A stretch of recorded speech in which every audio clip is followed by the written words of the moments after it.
دیکھیے ہر دور میں باطل طاقتوں نے ظلم اٹھائے ہیں،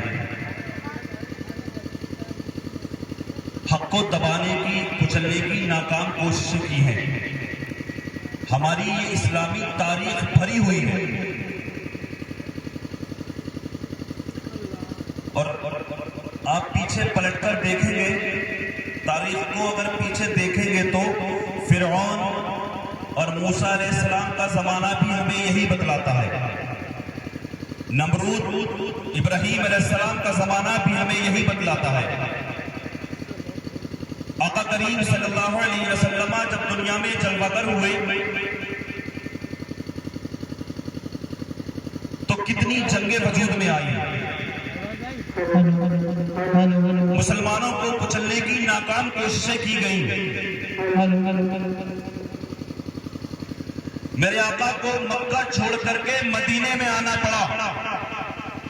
یہ ظالم، یہ بدبخت کہتے ہیں مسلمان آتنکوادی ہے،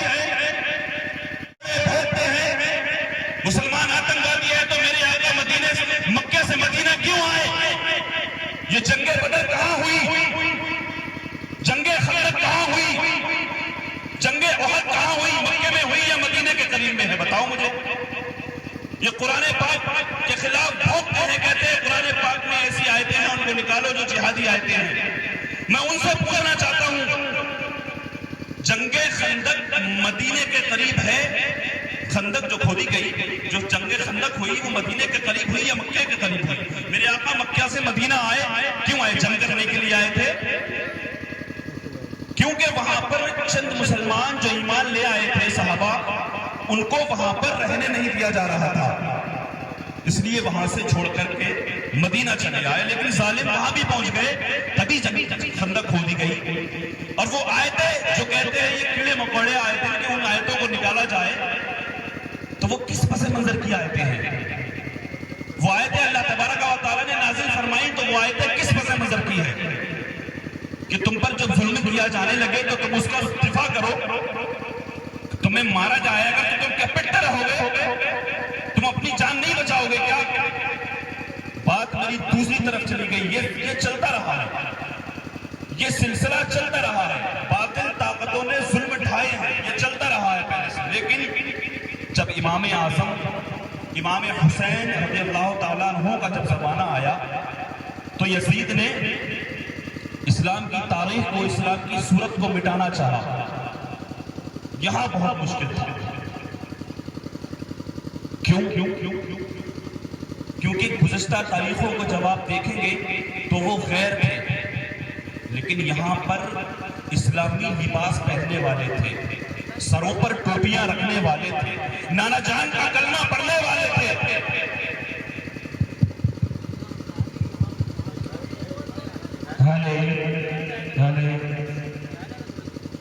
یہ نانا جان کا کلمہ پڑھنے والے تھے۔ ایسے میں اور انہی کو مٹانے کی کوشش کی جا رہی تھی۔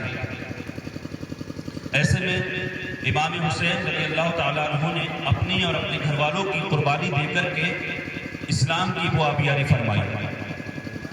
اگر اس وقت ایسا نہ کرتے تو آج ہمیں مسجدوں میں امام نصیب نہ ہوتے، اگر اس کے ہاتھ پر بیعت کر لیتے تو قیامت تک یہ کلنک لگ جاتا کہ نواسۂ رسول کو اپنی جان زیادہ عزیز تھی، نانا جان کی شریعت عزیز نہیں تھی۔ لیکن میرے آقا حسین نے یہ پیغام دے دیا دنیا والوں کو کہ جان سے زیادہ عزیز اسلام ہے۔ جو ابھی قاری صاحب نے جو 4-5 باتیں بتائیں قیمتی چیزیں، تو سب سے زیادہ عزیز جو ہے وہ اسلام ایمان ہے۔ لیکن افسوس ہوتا ہے قوم کے حالات، امام حسین سے محبت، لمبے چوڑے تعزیے ڈھول تماشے، یہ محبت ہے؟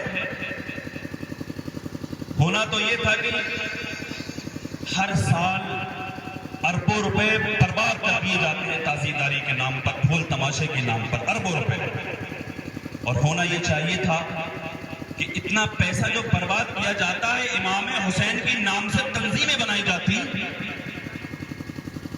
تحریکیں بنائی جاتی، اور وہ پیسہ اس سے اسکول بنائے جاتے، مسلمانوں کے لیے یونیورسٹیز بنائی جاتی۔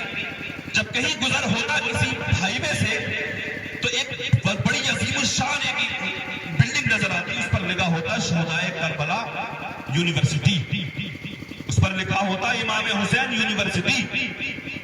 وہ تعزیے جو دفن کر دیے جاتے ہیں، لیکن یہ جو بنائی جاتی ہے قیامت تک رہتی ہے، اور ہمیں قوم کے بچوں اور بچیوں کو اس سے فیض ملتا۔